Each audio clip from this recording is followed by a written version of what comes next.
नमस्कार सभी को, गुड मॉर्निंग। मैं शुभकरण, सहायक आचार्य EFM। आज हम बीकॉम पार्ट प्रथम वर्ष के विद्यार्थियों के लिए EFM पेपर प्रथम व्यवसायिक अर्थशास्त्र बिजनेस इकोनॉमिक्स में यूनिट संख्या सेकंड के अंतर्गत उदासीनता वक्र या तटस्थता वक्र इंडेफिनेट कर्व के बारे में हम चर्चा करेंगे। इनसे संबंधित प्रश्न आपके एग्ज़ाम में दो तरह से पूछते हैं कि उदासीनता वक्र से आप क्या समझते हैं, उदासीनता वक्र की विभिन्न विशेषताओं का वर्णन सचित्र कीजिए, या फिर उदासीनता वक्रों की सहायता से उपभोक्ता का संतुलन किस प्रकार से किया जाता है। तो आज हम चर्चा करेंगे तटस्थता वक्रों के बारे में और उदासीनता वक्रों के बारे में। तो तटस्थता वक्र को जानने से पहले हम इसकी भूमिका के बारे में चर्चा करें। तटस्थता वक्र या इंडेफिनेट कर्व तकनीक का आविष्कार एक अंग्रेजी अर्थशास्त्र एजवर्थ ने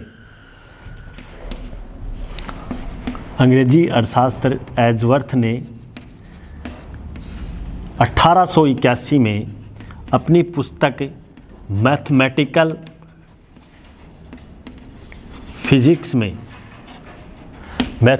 फिजिक्स में उदासीनता वक्रों के बारे में उल्लेख किया, जो कि 1881 में मांग पर प्रतियोगी तथा पूरक वस्तु के प्रभाव को स्पष्ट करने के लिए किया गया। अमेरिका में 1882 में फिशर्स के द्वारा भी उदासीनता वक्रों का प्रयोग किया। 1882 अमेरिका में फिशर के द्वारा उदासीनता वक्रों का प्रयोग किया गया। अब हम बात करें उदासीनता वक्रों की विशेषताओं से पहले, यह तो इसकी भूमिका होगी, उदासीनता वक्र का क्या अर्थ है। उदासीनता वक्र वह वक्र है जो, या उदासीनता वक्र वह रेखा होती है जिस पर स्थित प्रत्येक बिंदु दो वस्तुओं के उन विभिन्न संयोगों को प्रदर्शित करता है जिसमें उपभोक्ता को समान संतुष्टि मिलती है। दो कमोडिटी होंगी, दो वस्तुएं होंगी, उनके सेवन से उपभोक्ता को समान संतुष्टि मिलती है। दूसरे शब्दों में हम बात करें, उदासीनता वक्र वह रेखा होती है जिसका प्रत्येक बिंदु दो वस्तुओं के ऐसे संयोगों को प्रदर्शित करता है जिससे उपभोक्ता को समान संतुष्टि मिलती है। कहने का तात्पर्य यह है, दो संयोगों से उपभोक्ता को क्या मिले, समान संतुष्टि। अब चर्चा करें हम परिभाषाओं की।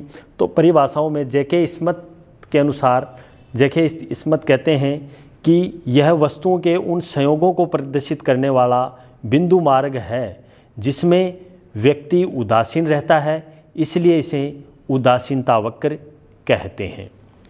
एंडरसन व क्वार्टन भी ये कहते हैं कि वस्तुओं के ऐसे सभी संयोगों को जिसमें उपभोक्ता को संतुष्टि का समान स्तर प्राप्त हो और बिंदु पथ से एक उदासीनता वक्र का निर्माण हो।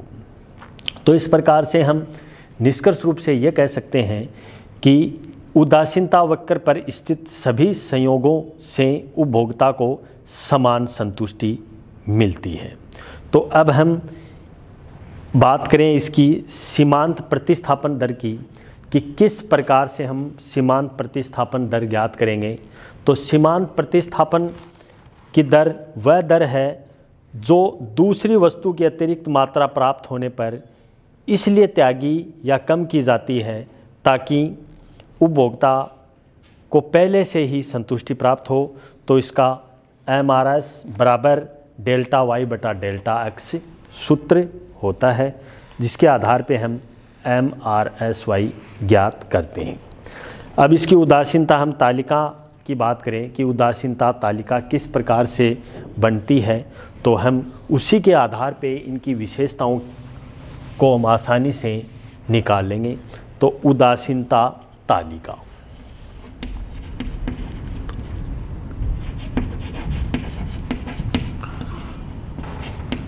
जैसे मैंने आपको बताया,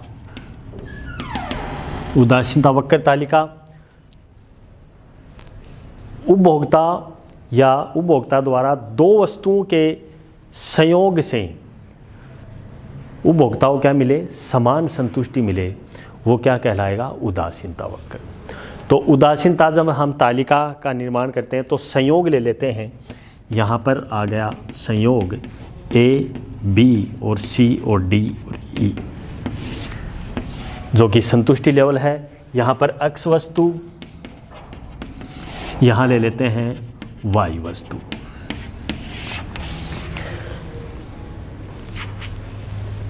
one, two, three, four, 5। X वस्तु में एक वस्तु से 15 समान संतुष्टि का योग बनता है, दूसरे से 8 मान लेते हैं, तीसरे से 5 और 3, 2, 3 दूनी 5 हो गए।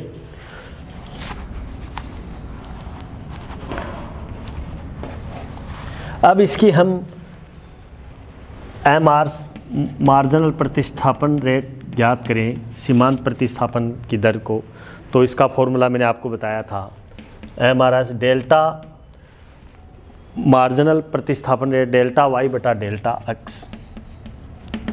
तो प्रथम की हम चर्चा करें तो यहाँ पर आसानी से हम ज्ञात कर सकते हैं, सॉरी यहाँ पर ये 15 नहीं है, 12 मान लेते हैं। तो इस प्रकार से पहले की प्रतिस्थापन दर कितना परिवर्तन हुआ, पहले में क्या परिवर्तन हुआ, दूसरे में, तो पहले में तो कोई परिवर्तन नहीं है। दूसरे में हम बात करें पहले बी पॉइंट की सीमांत प्रतिस्थापन की दर की, तो अंतर हुआ 12 में से -8 और 2 में से 1, तो एक मान लिया जाएगा इसको। तो यहाँ पर हो गए 4:1, तो 4:1। ये बी संयोग की हो गई। सी संयोग की हम चर्चा करें सीमांत प्रतिस्थापन या प्रतिस्थापन की दर को, तो इसमें डेल्टा Y बटा डेल्टा X,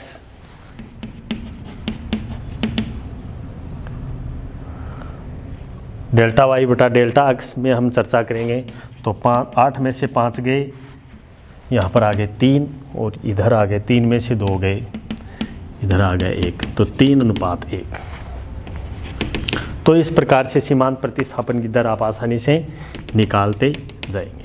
तो मार्जिनल सीमांत प्रतिस्थापन की दर इस प्रकार से हम आसानी से कैलकुलेट कर लेंगे। तो इसी अंक से हम इसी के आधार पे इंडेफिनेट कर्व ज्ञात करें तो आसानी से आप कर सकते हैं। X वस्तु, यहाँ पर Y वस्तु, 1 2 3 4 5, 2 4 6 8 10 और 12। एक वस्तु से 12 के बराबर, दूसरे से 8, तीसरे से 5, 3 और 2। तो ये अपना IC कर्व आ गया, इंडेफिनेट कर्व आ गया। तो उदासीनता वक्र ऊपर से नीचे की ओर होता है। तो इंडेफिनेट कर्व ये अपने विभिन्न प्रकार के संयोग आ गए संतुष्टि लेवल को। तो इसी के आधार पे हम आसानी से उदासीनता वक्र की परिभाषाओं या उनकी विशेषताओं के बारे में हम चर्चा कर सकते हैं। अब हम चर्चा करेंगे उदासीनता वक्रों की विशेषताएं।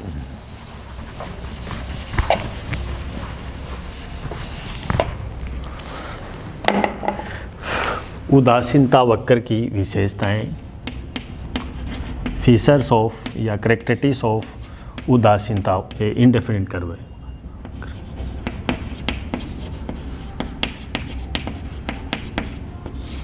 अपना इंडेफिनेट कर्व है, इस प्रकार से उदासीनता वक्र इस प्रकार से बना था, x वस्तु y वस्तु y ओ x। इसी के आधार पे हम आसानी से कैलकुलेट कर सकते हैं। एक तो विशेषता है ऊंचा उदासीनता वक्र संतुष्टि के ऊंचे स्तर को बताता है। पहला हो गया ऊंचा उदासीनता वक्र।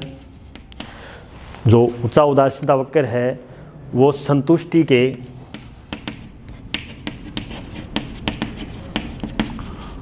ऊंचे स्तर को बताता है। किस प्रकार से? ये आ गया, जो कि अधिकतम संतुष्टि जितना अधिक ऊंचा होगा वो ऊंचे अधिकतम संतुष्टि को ये दर्शाता है, स्थिर बताता है। तो इस प्रकार उदासीनता वक्र संतुष्टि के ऊंचे स्तर को बताता है।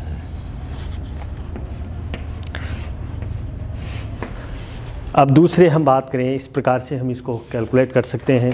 दूसरा, उदासीनता वक्र एक दूसरे को कभी भी नहीं काटते हैं, क्योंकि ये संतुष्टि लेवल को दर्शाते हैं। जब एक दूसरे को काटेंगे तो संतुष्टि नहीं मिल पाएगी। तो उदासीनता वक्र एक दूसरे को कभी नहीं काटते हैं। उदासीनता वक्र एक दूसरे वक्र को नहीं काटते हैं। तो इस प्रकार से डायग्राम हो जाएगा, ये एक दूसरे को नहीं काटेंगे। तो ये आपका डायग्राम, क्योंकि ये संतुष्टि लेवल को देखा तो समानांतर हो सकते हैं, एक दूसरे को काट नहीं सकते। और एक उदासीनता वक्र अपने अक्ष को कभी नहीं छूते हैं। तो उदासीनता वक्र तीसरी विशेषता बन जाएगी। उदासीनता वक्र एक अक्ष से या अक्ष तथा वाई अक्ष को नहीं छूते हैं। किस प्रकार? ये वायु अक्ष अक्षांश है, इसके यहाँ पर इनके नहीं छुएंगे, क्योंकि ऐसे संतुष्टि मिले, क्योंकि अधिकतम संतुष्टि लेवल पर आ सकता है, परंतु अक्ष को नहीं छूएंगे। नहीं छूने का कारण ये है क्योंकि वहाँ पर संतुष्टि क्या हो जाएगी? 0 हो जाएगी, इसलिए नहीं छूएंगे। एक उदासीनता वक्रों का समानांतर या समानांतर होना आवश्यक भी नहीं है, ये भी इसकी विशेषताएं हैं। चौथी विशेषता है उदासीनता वक्रों का समानांतर होना आवश्यक नहीं है। जरूरी नहीं है उदासीनता वक्र एक दूसरे के समानांतर ही हो। एक उदासीनता वक्र सदैव ऊपर से नीचे की ओर झुकता हुआ होता है, ये भी है इसकी विशेषताओं में। उदासीनता वक्र ऊपर से नीचे की ओर झुकता हुआ होता है, क्योंकि संतुष्टि लेवल को दर्शाते हैं तो ऊपर से अप टू डाउनवर्ड की ओर ये सर्किल बनाते हैं। तो ऊपर से दाईं ओर झुकता हुआ होता है। एक उदासीनता वक्र अपने मूल बिंदु के उत्तल होते हैं। तो छठी विशेषता है मूल बिंदु के क्या होते हैं? उत्तल होते हैं। जैसे ये मूल बिंदु है इसका, तो इसके ये उत्तल होंगे। तो उदासीनता वक्र अपने मूल बिंदु के उत्तल होते हैं। क्यों होते हैं? क्योंकि ये संतुष्टि लेवल को दर्शाते हैं, इसलिए एक पूरक वस्तुओं का उदासीनता वक्र एल आकार का होता है। जो पूरक वस्तुएं होती हैं जो एक साथ काम में ली जाती हैं वो पूरक वस्तुएं कहलाती हैं। पूरक वस्तुओं का उदासीनता वक्र एल आकार का होता है। तो ये भी एक इसकी विशेषता है, इस प्रकार से बन सकता है एल आकार का। एक उदासीनता वक्र गोलाकार भी हो सकता है, उदासीनता वक्र गोलाकार हो सकता है। तो ये भी इनकी विशेषताओं में सम्मिलित हैं। तो इस प्रकार हमने आज उदासीनता वक्र के विभिन्न विशेषताओं के बारे में चर्चा की कि उदासीनता वक्र की कौन कौन सी मूलभूत विशेषताएं हैं, जो कि मैंने आपको इस वीडियो के माध्यम से चर्चा की। तो उदासीनता वक्र और प्रतिस्थापन दर के बारे में हमने पढ़ा, जिसमें प्रतिस्थापन दर में मैंने आपको बताया कि प्रतिस्थापन सीमांत दर उदासीनता वक्र विश्लेषण का एक महत्वपूर्ण उपकरण भी माना जाता है, जो कि उदासीनता वक्र में वही कार्य करता है जो मार्शल की उपयोगिता विश्लेषण के आधार पे कि सीमांत प्रतिस्थापन की दर एक विनिमय अनुपात है, जो अपने को ये बताती है कि उपभोक्ता के पास दो वस्तुएं हो तो एक वस्तु के स्थान पर दूसरे वस्तुओं को किस दर से छोड़ने या लेने के लिए तैयार होता है, जिसे उसकी कुल संतुष्टि में किसी प्रकार का परिवर्तन नहीं हो। वो सीमांत प्रतिस्थापन की दर कहलाती है, जो कि इसका सूत्र है MRS XY बराबर डेल्टा वाई बटा डेल्टा एक्स। तो सीमांत उदासीनता वक्र को विशेषताओं के बारे में हमने चर्चा की। पहला पॉइंट मैंने आपको बताया, the all point on and difference curve reflect equal equality yield combination of commodities. दूसरी मैंने आपको बताया एक higher difference curve to the right of another represents a higher level satisfaction and preferable combination of the two goods. एक उदासीनता वक्र ऊपर से नीचे की दाईं ओर होता है एंड इंडिफरेंट कर्व है slope downward to the right. तो इस प्रकार उदासीनता वक्र की 4 विशेषताओं में उदासीनता वक्र मूल बिंदु के उन्नतोदर या उत्तल होते हैं। Indefinite curve are convex to the origin. एक उदासीनता वक्र एक दूसरे को नहीं काटते हैं। Indefinite curve never interact each other, एक दूसरे को कभी नहीं काटेंगे क्योंकि समान कुल उपयोगिता को दर्शाते हैं। एक उदासीनता वक्र कभी भी अपने अक्ष को स्पर्श नहीं कर सकते। An indefinite curve can not touch either actions. एक इंडेफिनेट कर्व है यह आवश्यक नहीं उदासीनता वक्र एक दूसरे के समानांतर हो।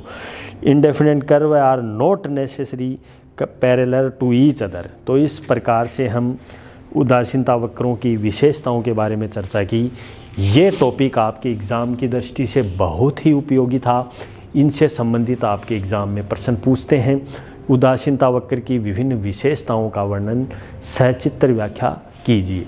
तो अगले वीडियो में हम पढ़ेंगे कि बजट रेखा क्या है और एक उदासीनता वक्र में की सहायता से उपभोक्ता का संतुलन किस प्रकार से किया जाता है। बहुत ही बहुत धन्यवाद। Thank you very much.